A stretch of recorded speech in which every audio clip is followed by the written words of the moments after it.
Ejemplo número 3. Bueno, ahora vamos a ver un circuito igual RLC en paralelo, pero tiene una diferencia. Aquí cada una de las ramas está formada por diferentes elementos.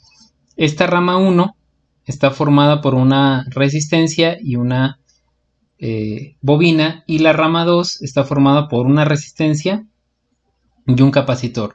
Es decir, pudiéramos decir que aquí esta línea de aquí es un circuito RL en serie y esta de aquí es un circuito RC en serie.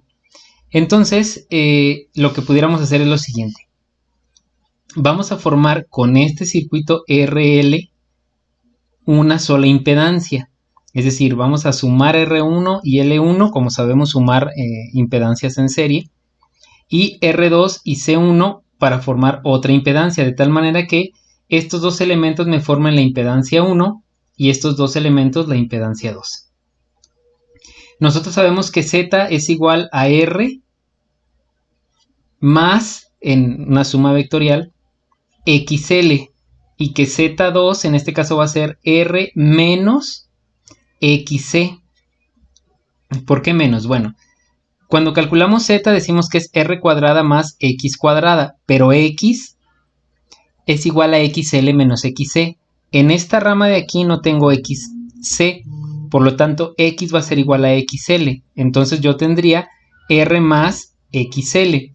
Y en esta rama de aquí no tengo XL, por lo tanto, como calculamos la reactancia X menos es igual a XL menos XC, al no tener XL, X va a ser igual a menos XC, como aparece aquí.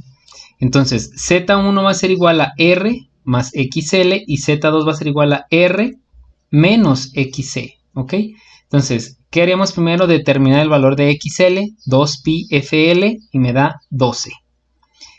XC es 1 entre 2pi FC y me va a dar 20.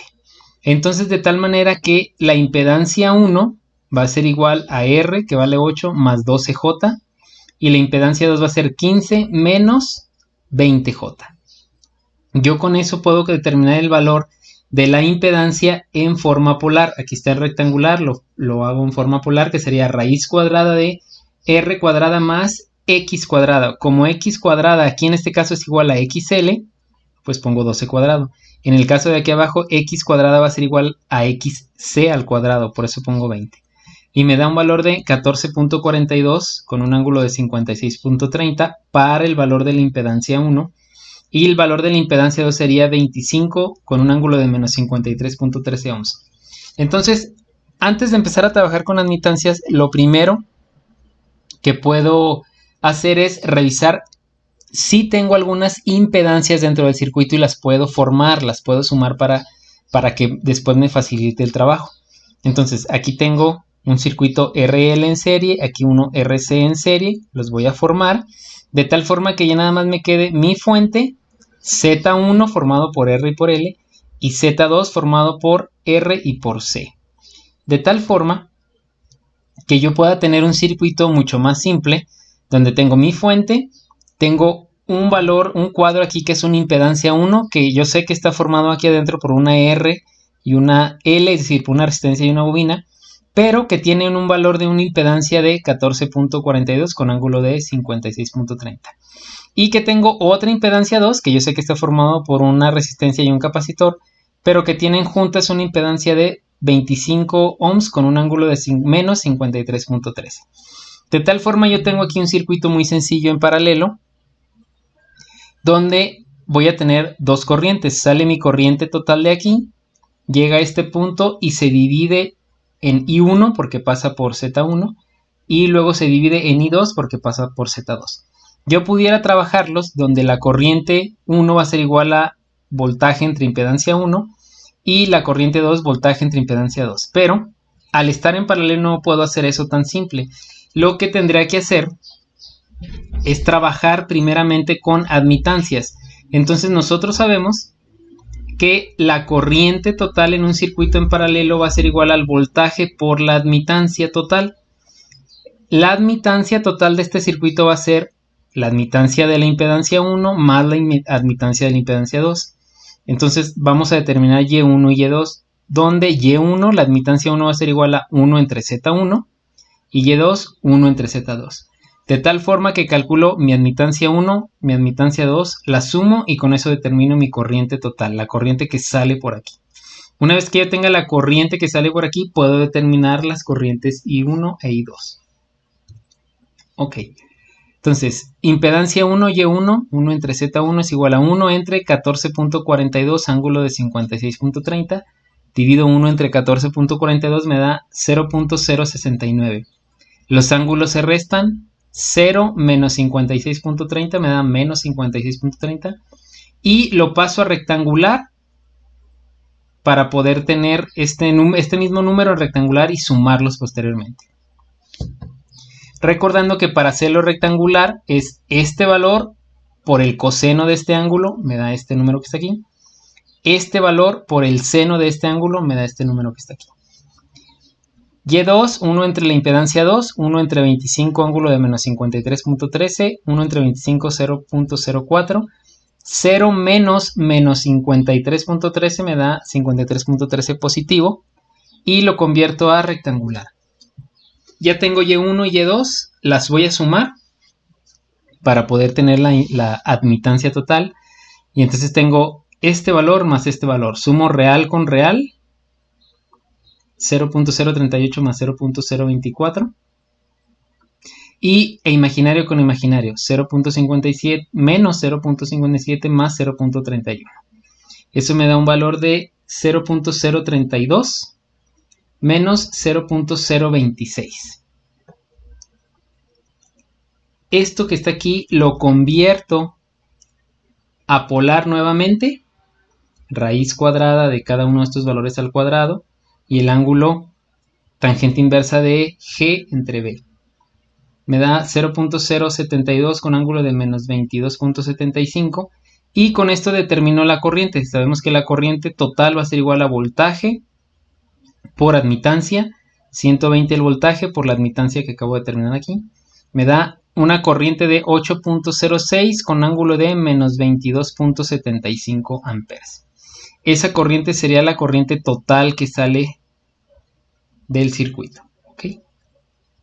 Ahora bien, la corriente por cada rama, bueno, pues yo lo que puedo hacer es, la corriente 1 va a ser igual al voltaje por la admitancia 1 y la corriente 2, el voltaje por la admitancia 2. Como están en paralelo, el voltaje es el mismo, nada más cambia el valor de la admitancia 1, la admitancia 2.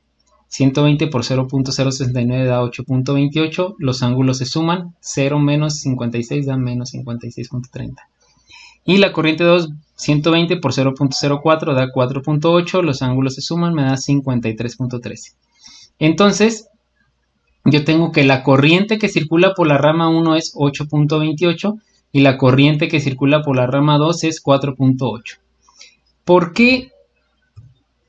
Si yo tengo que la corriente total sale de aquí, ¿por qué no digo que pues es la misma que circula por Z1? Porque recordemos que Z1 está formado por una bobina y la bobina al momento que circula corriente genera más voltaje, por eso queda un poco más. Y la suma de estas dos corrientes pues me tiene que dar mi corriente total, que fue 8.06. Recordemos que la suma de estas dos, bueno, para sumar I1 e I2 sería 8.28 ángulo de menos 56 más 4.8 ángulo de 53. Las convierto cada una a rectangular. Sumo real con real, imaginario con imaginario y me da una corriente de 7.47 menos 3.05J. Si lo convierto a polar, me da 8.06 con ángulo de menos 22.21. Ese sería mi valor de la corriente total, sumando la corriente en cada rama. ¿Ok? Entonces sí nos da. Ahora bien, para determinar la potencia, sabemos que potencia es B por I por el factor de potencia. Entonces, en un primer momento, vamos a calcular el factor de potencia. Yo tengo que el ángulo es de menos 22.21. Al ser negativo, pues sabemos que es capacitivo. El factor de potencia es el coseno de ese ángulo, entonces me da un factor de 0.92. Ok. Para calcular potencia es B por I por FP, entonces sería voltaje 120 por la corriente total 8.06 por el factor de potencia 0.92. Esto me daría una potencia de 889.82 watts. Vamos a calcular la potencia reactiva. Q es P por la tangente del ángulo. Y me da un valor de menos 363.30 voltampere reactivos. ¿Por qué negativos? Porque dijimos que el circuito es capacitivo, es decir, va hacia abajo. Y S es P al cuadrado más Q al cuadrado, pues sería un valor de 961.12 voltampere. Ahora bien, si deseo calcular la potencia por cada rama, pues sería el voltaje, que es el mismo, por la corriente de la rama 1 por el factor de potencia de la rama 1. Eso es muy importante. El factor de potencia que calculamos aquí es el del circuito total. Pero el valor de el ángulo del factor de potencia 1 pues es el que trae la corriente 1. La corriente número 1 trae un ángulo de menos 56.30. La corriente número 2 un ángulo de 53. Cada uno tiene su factor de potencia. Entonces determinamos el ángulo de la corriente 1 o de la rama 1 es menos 56.30. El factor de potencia sería coseno de este ángulo, sería 0.55. El ángulo de la corriente 2 es 53.13, coseno de ese ángulo da 0.60. Entonces, si se fijan, son diferentes factores de potencia los que tiene cada una de las ramas. Combinados me da uno de 0.92. No se suman ni se promedian, se tienen que determinar cómo se hizo aquí. ¿Estamos? Entonces sería potencia 1 o de la rama 1, 120 por 8.28, que es la corriente 1, por 0.55 me da una potencia de 546 en la rama 1. En la rama 2 la potencia V2 por I2 por el factor de potencia, que ya dijimos que el factor de potencia es 0.6, sería 120 por 4.8 por 0.60 me da una potencia de 345.6 watts. La suma de esas dos potencias debe de dar la potencia total, da un poco menos. Esto puede ser por los decimales que usamos, que nos esté variando un poco la potencia total, ¿ok? Y de esta manera nosotros tendríamos la manera de resolver un circuito que está formado por varios elementos en cada rama. Entonces, si yo tengo un circuito donde está formado por una resistencia, una bobina y un capacitor que están conectados en paralelo, bueno, saco la conductancia y las susceptancias de cada una y las sumo. Pero cuando tengo un circuito un poco más elaborado donde cada rama tiene una impedancia, primero determino el número de impedancias que tenga el circuito y después la sumo. Es decir, si aquí tuviera otra donde tuviera una R, una L, una C, pues yo tengo 3 impedancias en serie, determino cada una y luego las puedo sumar si es que están en serie y en paralelo. Ahora, puede ser que yo tenga un circuito, este se llama un circuito serie y paralelo. Entonces, puedo tener X ramas en paralelo, las trabajo con admitancias, X número de ramas en serie, las trabajo con impedancias y al final las voy combinando. Exactamente igual que en circuitos eléctricos, pero teniendo en cuenta que aquí yo tengo que trabajar cuando están en serie impedancias y cuando están en paralelo admitancias.